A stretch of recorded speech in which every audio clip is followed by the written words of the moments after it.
Un garçon, une fille qui ne connaît pas c'est quoi le mariage et qui n'est pas capable de partager et assumer, ne te marie pas. Parce qu'il ne faut pas perdre du temps à l'autre.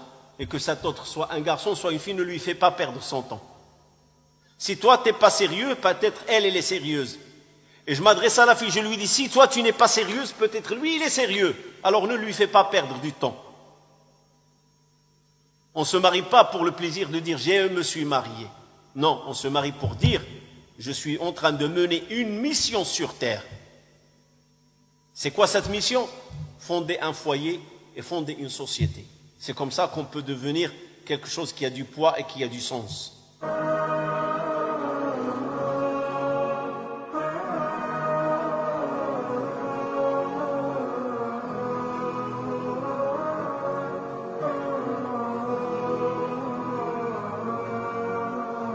Tu ne peux pas dire je suis l'homme et je suis celui qui commande. Et la femme ne peut pas dire t'es content, t'es pas content, je retourne chez mes parents. C'est pas comme ça qu'on va bâtir un foyer. Ce n'est pas comme ça. Les foyers, ça se bâtit sur une responsabilité partagée. Et quand les parents m'interpellent pour le mariage, c'est bien le mariage. Mais sachant que le mariage est bâti sur une responsabilité. Sayyidina Omar, qu'Allah l'agrée, il pose la question à son fils, pourquoi tu ne te maries pas? Il dit, je n'ai pas trouvé celle que j'aime ou quelque chose comme ça.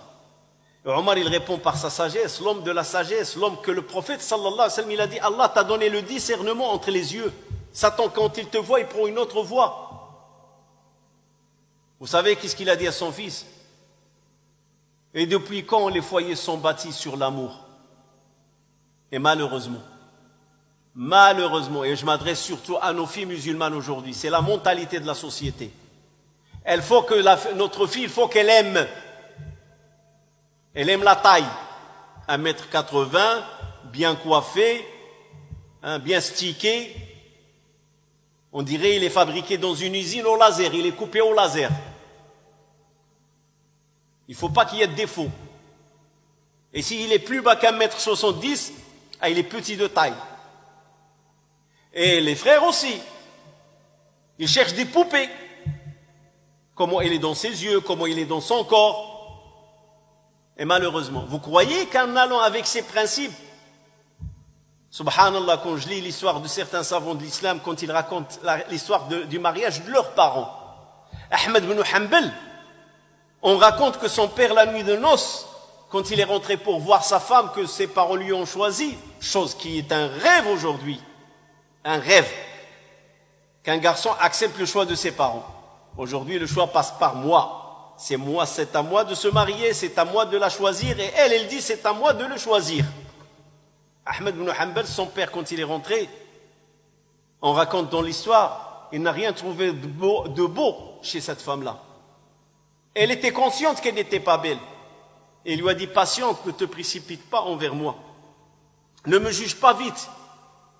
Tu ne sais pas qu'est-ce qu'Allah peut te donner de moi. Elle avait la piété. Certes, elle n'était pas belle. Certes, elle n'était pas attirante. Mais son ventre, il apportait un homme qui s'appelle Ahmed ibn Hanbal, un grand savant parmi les savants de l'islam. Elle était consciente. Donc, elle n'a pas cherché à se maquiller. Elle n'a pas cherché à déformer ses lèvres ou à déformer son corps pour l'attirer. Il a été honnête et direct et droite. Ne te précipite pas à me juger.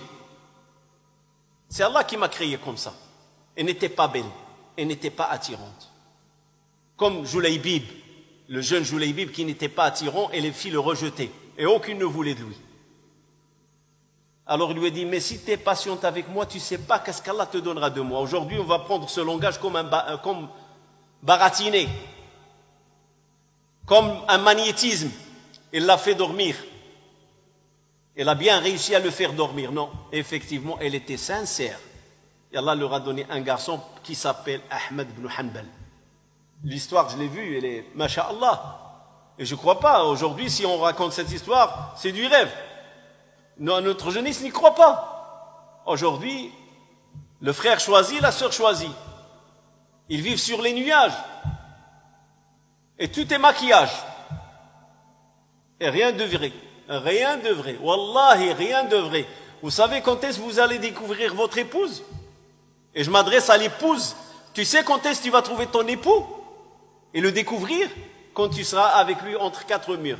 C'est pas au Flinch, c'est pas au Quick, c'est pas au McDonald's, c'est pas dans un centre de cinéma. Tout ça c'est du cinéma. Wallahi c'est du cinéma. Il va te chanter le violon, la berceuse, il va te dire les phrases que tu aimes. Et toi aussi. Tu vas t'embellir. Ah, je vais t'écouter, je vais t'obéir, tu ne seras pas déçu. Mais la réalité,